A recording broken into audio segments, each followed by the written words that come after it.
Hello, good afternoon, and welcome to the Midday News on 3FM 92.7. My name is Beatrice Adu.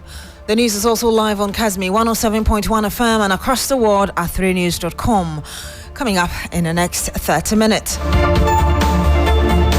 This afternoon, Northern Regional Police Command destroys over 700 boxes of opioid drugs and other hard substances seized in ongoing clampdown on illicit drug trade in the country.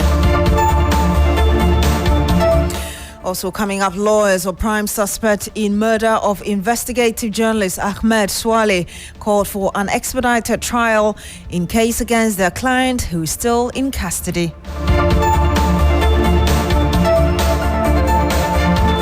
Much later on the program, Foreign Affairs Minister Samuel Okudzeto-Ablakwa assures plans are far advanced to receive the over 160 Ghanaian nationals earmarked for deportation from the United States of America.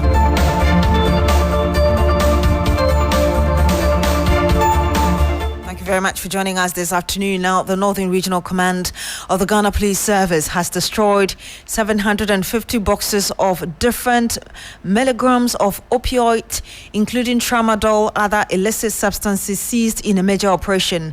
Security services recently made a haul of the drugs as part of the ongoing campaign to clamp down on slew of hard drugs. Let's cross over now to my colleague Christopher Amarkon, who is monitoring this for us. Chris, first tell us about the operation that led to the seizure and the subsequent destruction.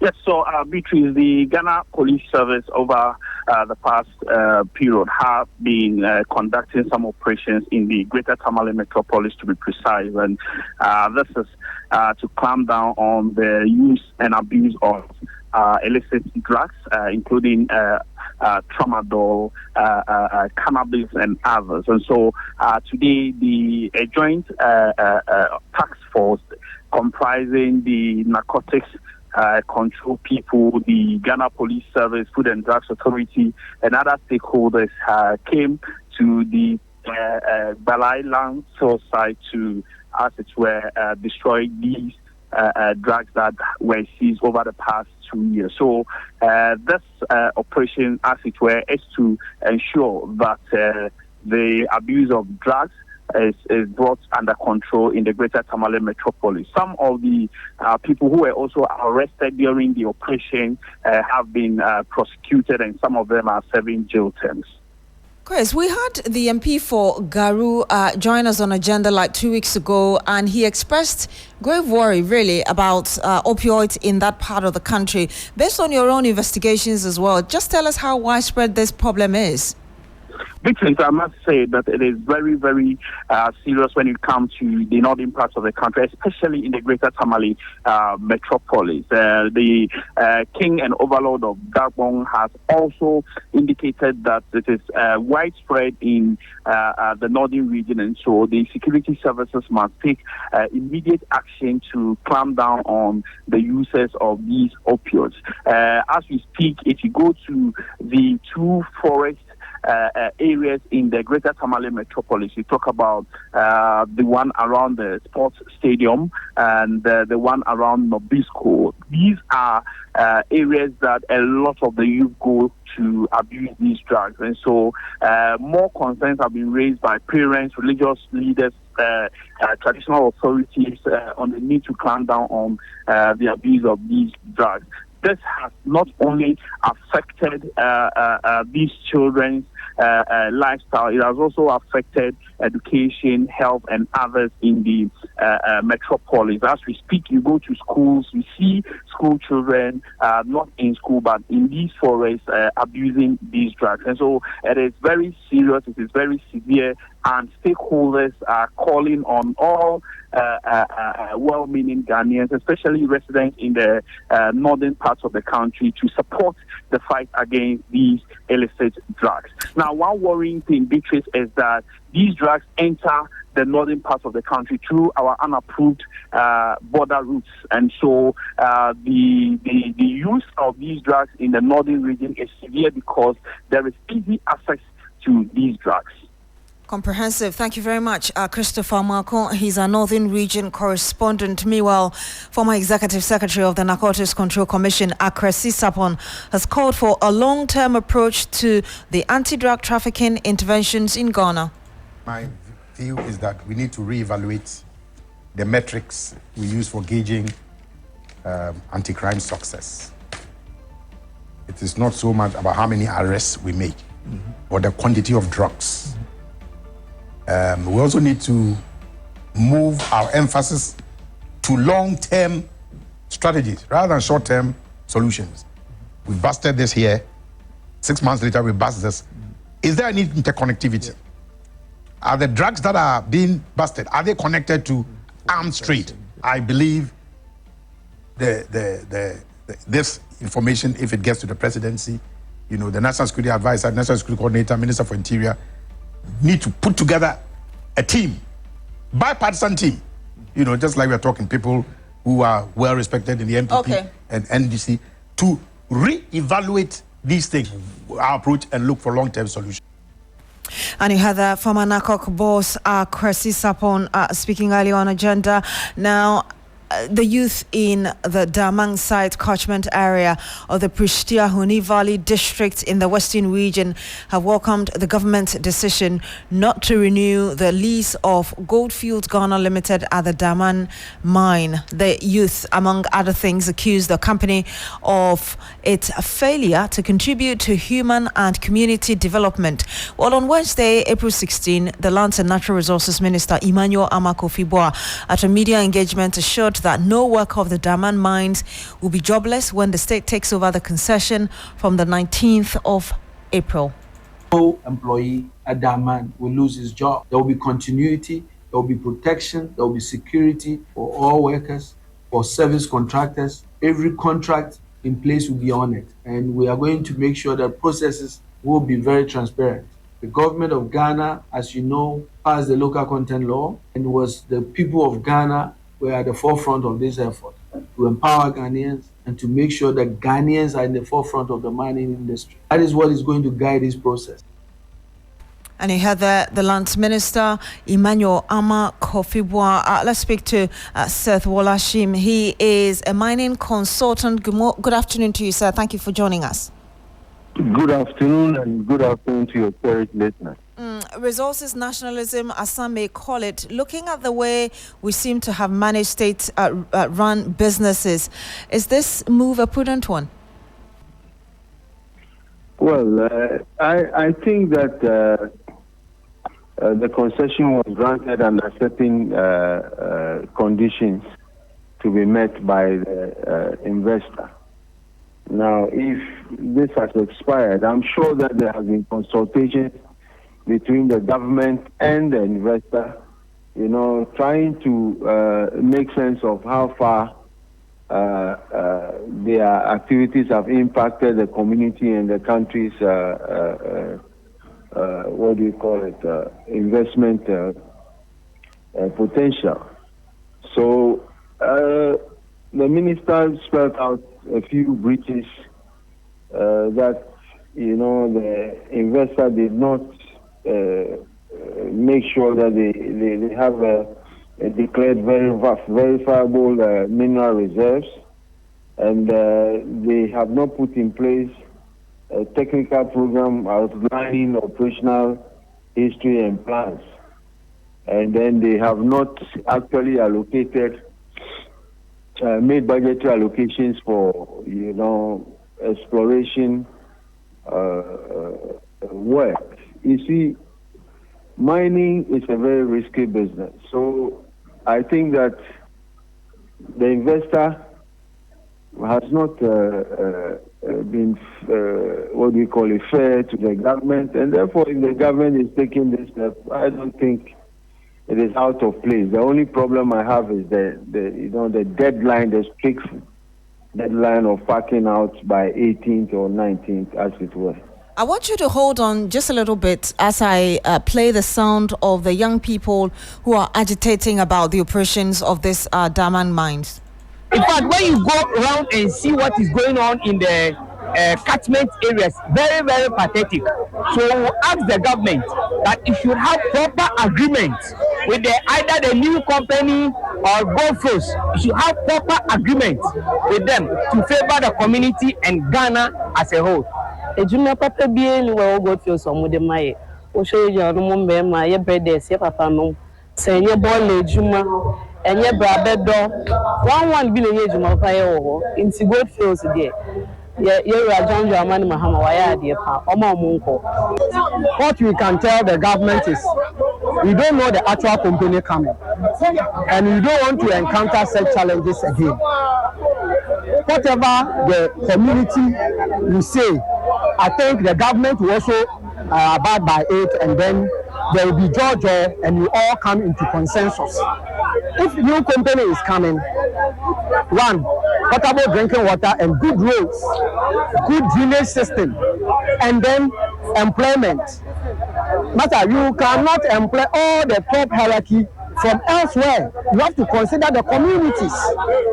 Irama Smith, TV3 News, Damang. And you had there some youth of Daman. We still do have on the line with us, Mr. Wolashimi. You just had those people there. Indeed, they are concerned about development and jobs. What, from where you sit, are the potential economic implications of the government's decision to assume control? Well, I think that in the minister's press statement, he assured the protection of jobs, safety, and everything else that was happening in terms of even the local content law, and people who have contracts with the mine were not going to be affected. So that is heartwarming, and at least it should make the indigents, happy to some extent. But what they are saying is they don't know who is coming to take over the mine, but whoever was coming to take over the mine is supposed to make sure that, certain needs of the community in which the mine is located are met. And I'm sure that with that, they should be able to support whoever is coming. And I will urge the government to also make sure that they don't renege on the kind of promises that the minister gave in his statement. So that there can be peace and the mine can continue running and providing the needed jobs and the resources to the people for their livelihood in the area. My last question to you, having made that point, how do you think this move by the government could affect investor confidence in Ghana's mining sector? Well, to some extent, we should be careful the kind of statement we put out there, because we are not an island on our own, and every investor, is looking at us and the way we treat potential investors or people who have invested in the country. So that is why I was not so happy with the strict deadline thing that the minister put out. But by and large, Ghana is a sovereign country. We have our laws and we have our priorities as a nation. And once we are clear in our minds what we want to do with the resource of the country, I think nobody should take that for granted. And I believe that this decision will yield the desired result that is supposed to be gotten from this decision. Thank you so much for speaking to us, Mr. Wolashimi. Thank you. And you had there Seth Wolashimi. He is a mining consultant. Thank you for sharing those views with us. Now, lawyers for the prime suspect in the murder of investigative journalist Ahmed Swale are calling for an expedited trial. On Thursday, the prosecution requested some time to organize their case, compile document for transmission to the Attorney General, and seek legal advice before proceeding with the trial. Daniel Usu-Kranting was initially charged with one count of murder, but was amended. An amended charge sheet now includes an additional charge of abetment of crime. The prosecution alleges that Daniel led two accomplices currently at large to Ahmed Swale's home days before the murder. Here's he's also facing a substantive murder case. Let's just listen to the lawyer here. Basically, what we could surmise from proceedings is that the prosecution is just wasting our client's time. As of now, from March 18th, when they first arraigned him before court with their provisional charge sheet, which subsequently, April 2nd, they changed to 2 counts. As of today, they couldn't come with any dossier ready for transmittal to the AGs to draw up the bill of indictment, nor anything towards the committal proceedings. There's nothing. They were just apologizing to the court that they will come back at the next agenda, that the court didn't give them any specific directives. But it goes without saying, there's a procedure. If you've charged the person with a provisional charge, be prepared towards the drawing up of the bill of indictment. So everything should lead towards that process. If you respect the rights of the citizenry, particularly someone just allegedly charged with an offense of murder, which makes it so dire that no court can easily or would want to easily grant the bill by exercising their discretion with some measure, so that nothing towards happens and it will ricochet back to them. Why did you let him go and now he's on the run? So when it comes to such indictable offenses, we should speed it up. Because if we go to other jurisdictions, within a month or 2, the trial is over. The person is vindicated, he walks away a free man. If only you want to keep him, curtail his freedom, you should expedite trial and not waste the person's time. But this is our country. Unless they tell you it's not late enough, but we're talking about rights that are not supposed to be treated with levity. The freedom of movement and Article 14. It's not a right that if any man born free subjects that right to the state authority and be given liberties, should not be treated with levity, as stated by the Supreme Court. So we are looking at the next agreement that will come in. Though we're not happy with the adjournment, the date, but then the courts that we couldn't admit us. It is not the best of adjournments that we got. As it should have been at least 2 weeks. But then, the court is inundated with cases. And these are all administrative clogs within our justice system. The law says that it should be at least 2 weeks. And we got almost a month of an adjournment. So I don't want to talk too much. This is why we've been saying, at least, let us respect the rights of the... And you had the lawyer for the prime suspect in the murder of investigative journalist Ahmed Swale speaking earlier to journalists. Some 19 minutes past the hour of 12. This is still the midday news on 3FM 92.7. Now residents within La at their wit end as they continuously appeal to the government to allocate funds for the speedy completion of the La General Hospital project to meet their health needs. Promises made to complete the hospital by government are beginning to sound like cliche, considering the slow pace of work on the project. Sri FM's Sarah Apenkro visited the project site and she reports very little progress of work. She joins us in the studio now. Sarah, great to have you. Just tell us more about the current state of the project. What did you see when you visited? Well, so Beatrice, the last time we visited was on February 7th. And as at the time we went, there was still pallet work being done at the first floor. And unfortunately, we went 2 months after, which was yesterday. And there is not much happening. The same pallets being done, the OPD and the emergency, which is like the ground floor, you could see they have removed the woodworks happening. But then again, the real work that needs to be done. Exactly. And the staff accommodation is rather almost 98% completed. That they have even plastered the body. So then the question I was asking was, why do we complete a staff accommodation when the main facility job is not done? Has not even been completed?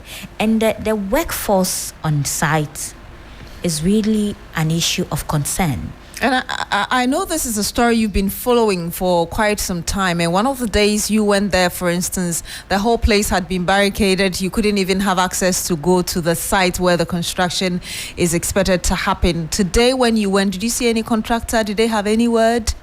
Well, the contractor was not on site, and the site engineer, who also supervises, was not on site.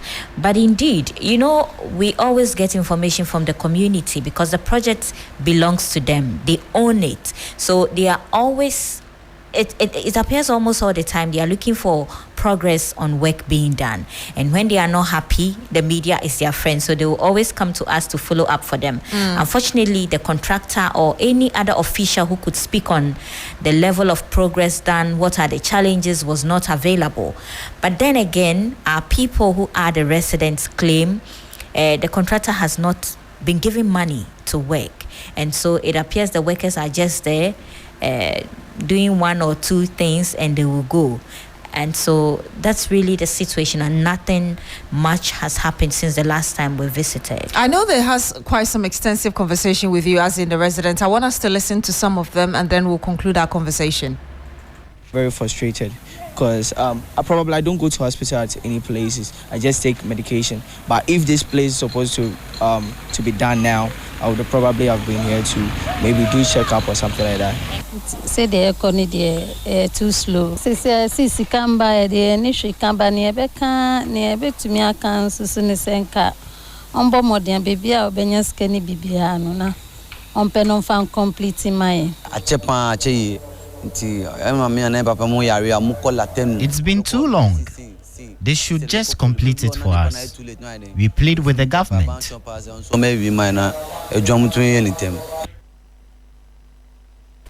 And you had there some residents of La speaking about the need for the government to complete the La General Hospital. Sarah Pinko is still in the studio for us to wrap up our conversation. Sarah, what is next? So next is we need to hear from government. We need to hear from the development partners if indeed there is any commitment on completing the La General Hospital, because the people are really frustrated and they just want to resign to faith and think that their project would be classified as one of those abandoned projects. Thank you so much, Sarah Pinko, for bringing us the latest on this story. Now, the Economic Community of West African States, ECOWAS, will be commemorating its 50th anniversary this year. And Ghana is set to host the launch of the ECOWAS at 50 on the 22nd and 23rd of April 2025. The event will be opened by President John Mahama and will unveil the ECOWAS Golden Jubilee logo and theme, setting the stage for year-long celebrations across all member states. Foreign Affairs Minister Samuel Okudzeto Ablakwa announced dignitaries attending include the chair of the Authority of Heads of State, President Bola Ahmed Tinubu of Nigeria, the president of ECOWAS Commission, all ECOWAS heads of states, foreign affairs, foreign and finance ministers, and representatives of the Alliance of Sahel State. Meanwhile, Mr. Okudzeto Ablakwa also addressed the plight of roughly 160 Ghanaians facing deportation from the United States. The minister assured that the government is coordinating with all relevant agencies to ensure their safe and dignified return to their families.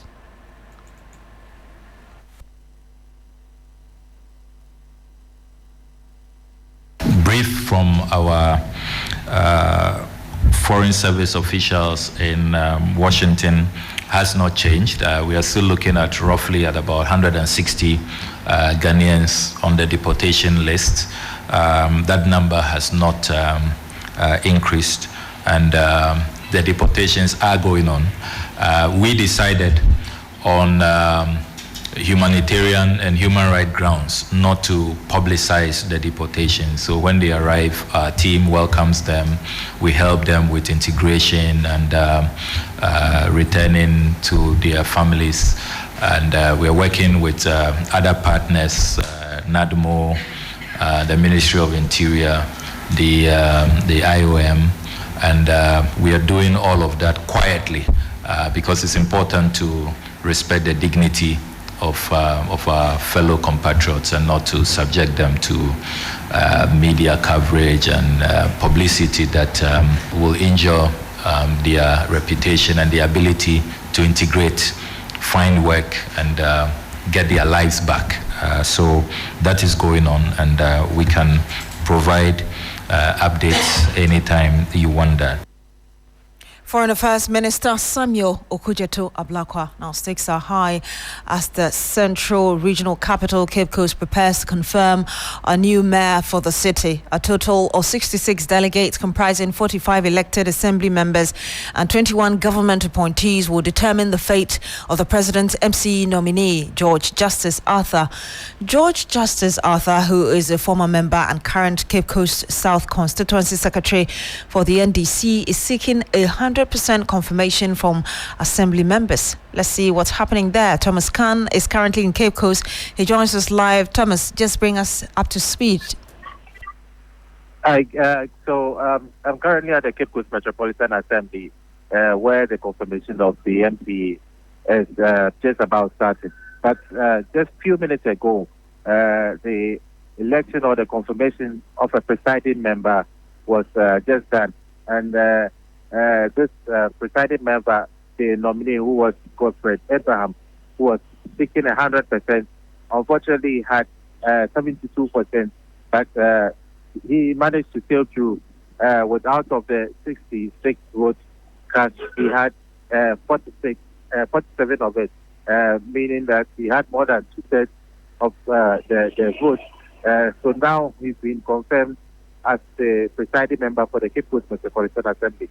At the moment, we are waiting for the main event, which is the confirmation of the president's nominee, who happens to be George Justice Arthur. Currently, he serves as the Cape Coast South Constituency Secretary of the NDC, who the president nominated to be the new mayor of Cape Coast. The stakes are really high.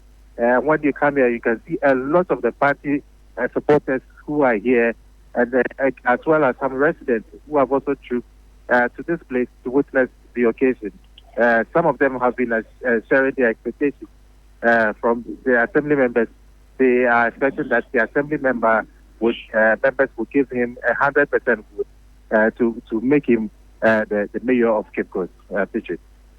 Okay, so Cape Coast is very popular in terms of its tourist attraction and all that. So because of that, we get visitors day in and day out visiting the place. So we pray that our new brother, George Atta, the new mayor, should help with the sanitation and everything in Cape Coast.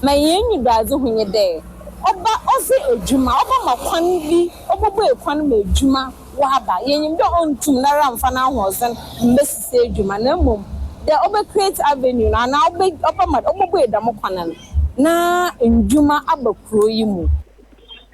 Thomas, beyond what we just heard, as in the people expressing, their wish, would you say that generally people are excited about what's going on and the confirmations happening so far? Yes. There are lots of people who are really wishing that he's giving the nod, and then they want him to tackle a number of issues. You remember recently, Cape Coast was recorded a number of cholera cases. So they want him to champion sanitation, program to make sure that city is clean, so that next time there's any cholera outbreak, Cape Coast will not be named as one of the cities with cases. Thank you very much, Thomas Khan. He is our Central Regional Correspondent. Bring us the latest from there. That's it for the news. You're on 3FM 92.7. Thank you so much for joining us. My name is Beatrice Adu. Log on to shrinews.com for more news. Have a good afternoon.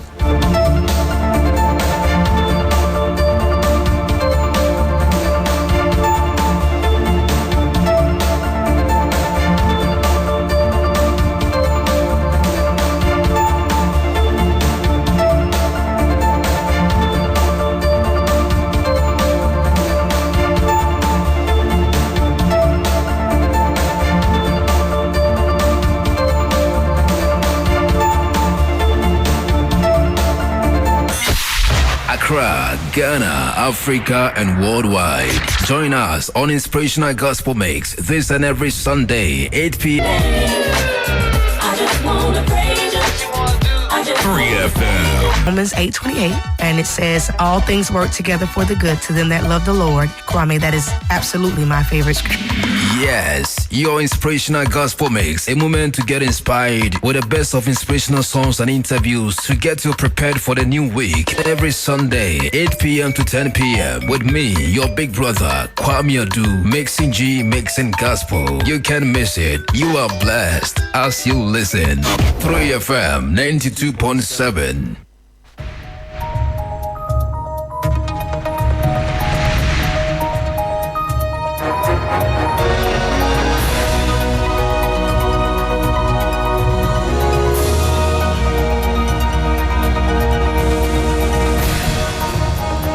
Hello, good afternoon. Welcome to the Business Daily on 3FM 92.7. Coming up this afternoon, Africa Center for Energy Policy calls for halt on Goldfields Damang mine closure and probe into the reasons. A rushed and disputed decision not only risks international litigation and reputational damage, but also undermines investor confidence. We have the details coming up. Also, Governor of the Central Bank assures financial stability is key to Ghana's economic recovery. The external payment position has continued to improve, reflecting strong export performance driven by our gold for reserves efforts and remittance flows. Plus, Ghana's service producer inflation eases to 7.2% in March, offering hope for price stability. We have details of these stories and a lot more coming to you shortly. Please stay with us.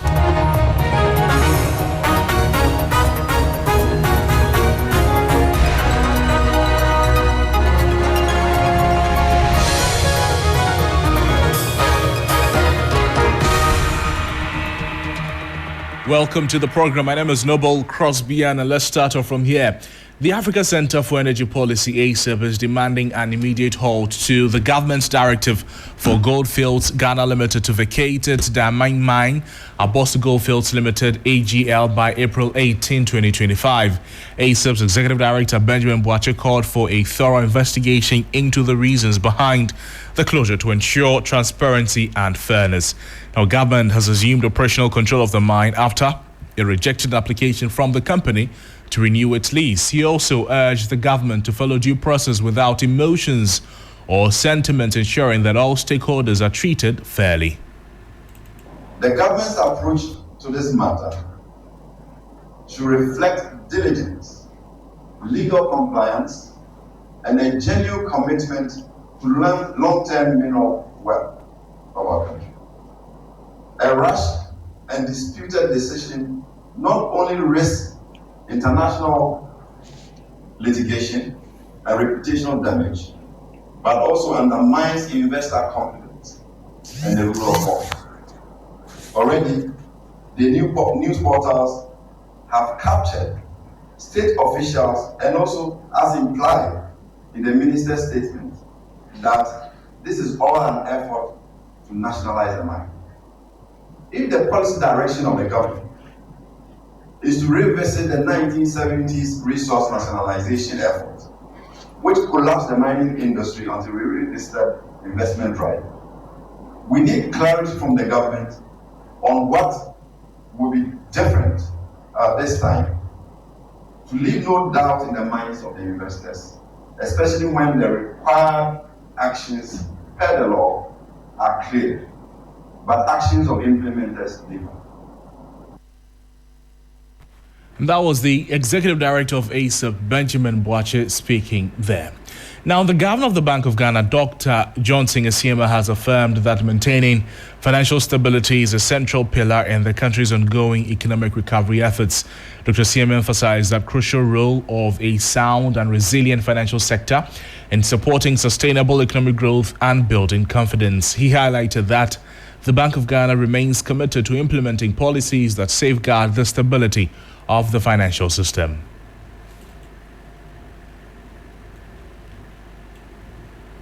As the central bank, our mandate is to ensure price and financial stability, and this remains at the core of the recovery process. Inflation has continued on a disinflation path, reflecting tight monetary policy stance, improved foreign exchange market conditions, and easing global commodity pressures.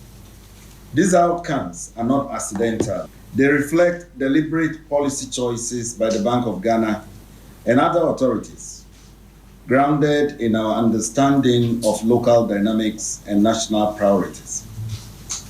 The external payment position has continued to improve, reflecting strong export performance driven by our gold for reserves efforts and remittance flows. You heard the governor of the Bank of Ghana, Dr. Johnson Asima, sharing that financial stability is key to Ghana's economic recovery there. To some other stories this afternoon, the service producer price inflation SPPI in Ghana cooled to 7.2% in March 2025, a decrease of 0.6 percentage points from the 7.8% recorded in February. This indicates that the cost of service produced in the country increased by 7.2% between March 2024 and March 2025. There's more in the following 3 News Desk report. Several sectors saw notable changes in inflation rates. The transport and storage inflation decreased by 2.3 percentage points to 20.4%, driven by a drop in land transportation inflation to 21.7%. Producer inflation for air transport remained unchanged. Accommodation and food service saw a significant drop of 6.5 percentage points to 22.6%, with accommodation activities at 23.1% and food and beverage service activities at 20%. Producer price inflation for information and communication was 4.1% in March, with programming and broadcasting activities experiencing the highest inflation at 26.3% and publishing activities at 6.1%. Telecommunication activities saw no change. The services producer inflation increased by 0.2% between February 2025 and March 2025, indicating a moderate growth in service prices. The moderation in the cost of producing services could potentially signal a broader easing of inflationary pressures within the Ghanaian economy, which has been grappling with rising prices. And that was a 3 Business News Desk report on Ghana's service producer inflation cooling to 7.2% in March 2025. That'll be all for Business Daily on 3FM 92.7. For more business stories, please check out our website, 3news.com. My name is Noble Crosby, and have a good afternoon. Bye-bye.